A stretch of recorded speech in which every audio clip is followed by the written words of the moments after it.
Hello, everyone, and welcome to Wingcat Sports, and it's our weekly Red Wing breakdown. Not that bad of a week for the Red Wings, still a little bit better. Plus, there's a game that we didn't really talk about that much because I didn't realize when in the week it was happening.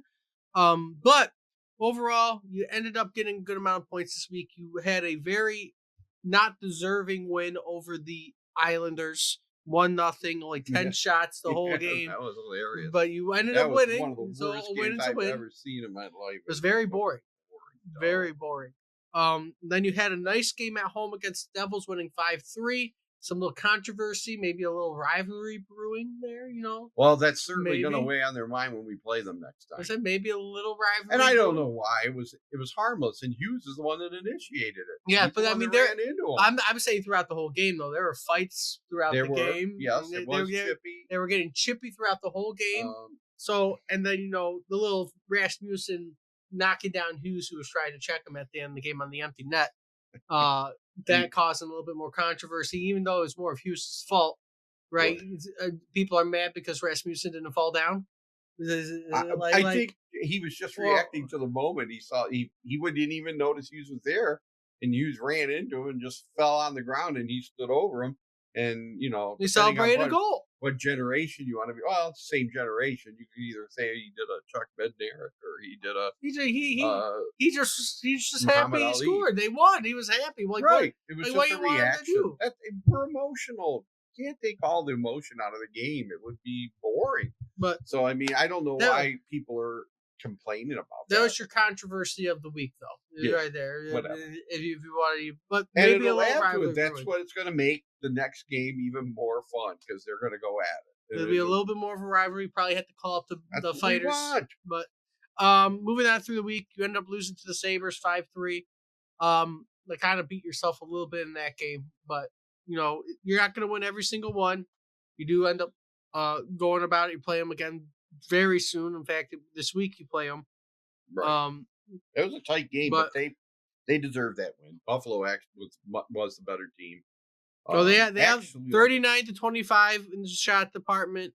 They out hit you. You won a way more faceoffs, 50-24 basically. Right. 50-25. You won twice as many faceoffs as they did. And then they did, but for the most part, you gave away the puck a lot.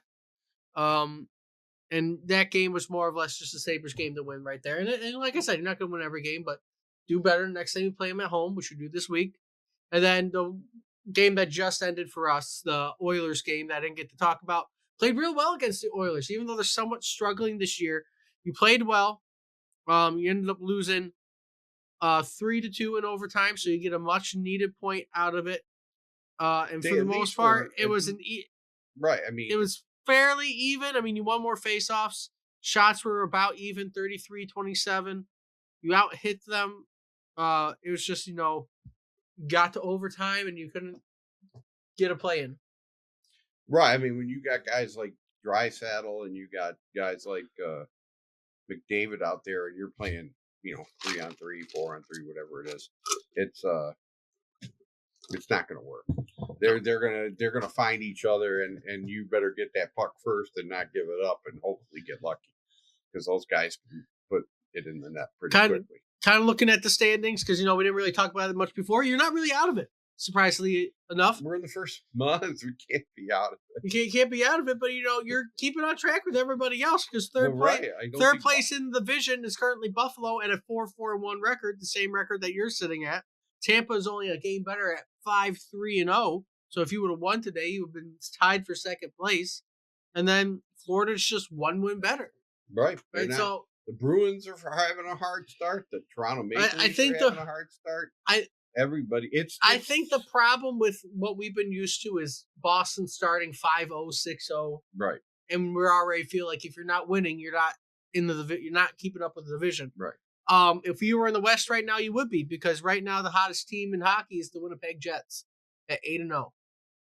Wow. And we're playing them this week. You're playing them this week. Maybe we'll be the first one. So they're 8-0 so far on the year. Minnesota's kind of right behind them at 5-1-2 with the points. Dallas is also playing really, really well this year. On top of the Rangers, who you did play, they're playing one of the best hockey in the league right now too. So Right. I'm not.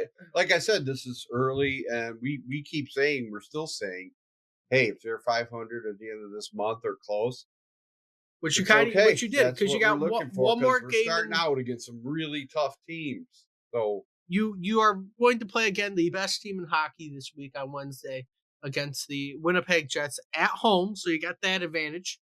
But you're probably going to lose that game. Hellbuck is. we're going to be the first ones to beat I mean, we them. did it against Boston, so I mean it's possible. Yeah, we're going to be the first ones. But I'm going to expect a loss against the Jets, just because of how well they're playing. They're playing real well. And then you do have, I believe, one more game this week, being on Saturday against the Sabers.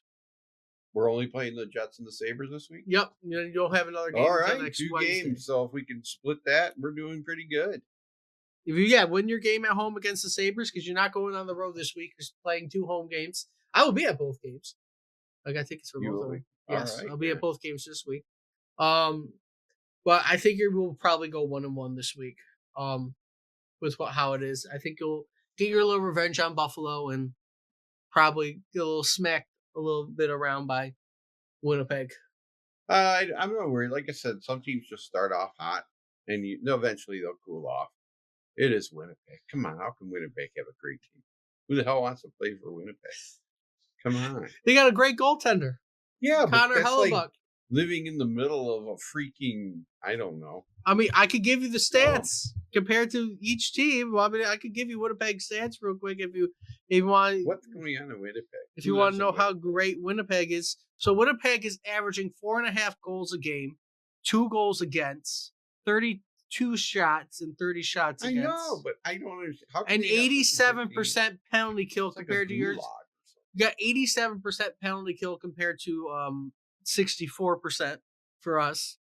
And a 43% power play compared to the 19% that we have. I'm happy for them. Like I said, it's a small town, and I'm glad they got something to cheer for. Is it the Detroit of? No, I think it's worse. You think it's worse than Detroit? Yes, it's like Siberia or something like that. I don't know. I'm sorry to all the people who live in Winnipeg. I feel bad. That's not right to say. I apologize. That's not good. It's just, what was that thing Don Cherry used to say about Winnipeg? You could watch your dog run away for 3 days or something because there's nothing there. Listen, Winnipeg has a great hockey team, and they support their hockey team, and they will not lose them again. Okay, they'll do anything to save their hockey team from leaving them again. They're not going to lose them to the desert. I mean, I admire that. I admire that, and I admire the players that go there and play for that community. I mean, because I think it's the smallest market too. It has to be the smallest. I think it's market. the smallest. There's nothing there. What goes on in Winnipeg? I mean, I don't know. We'll make a trip to Winnipeg just so you can find out. Right, maybe? Okay. Make a trip to Winnipeg just so you can find out what Winnipeg is. Playing for New Brunswick or something like that. I don't know. But if it's a 1-1 week, I'd be happy. If we go 2-0, that'd be great. We just got to at least win one game this week, stay 500. Until we get into our fun games of November, where you're going to play 3 original 6 teams in a row and then make your West Coast trip. Making your West Coast trip pretty early on this year in November. Usually it's a more mid-season kind of trip, but they're making it around Thanksgiving this year. Well, before Thanksgiving, mid-month. But with all that being said, if you like what you see, like, comment, subscribe, share the video around. And until next time, see everybody soon.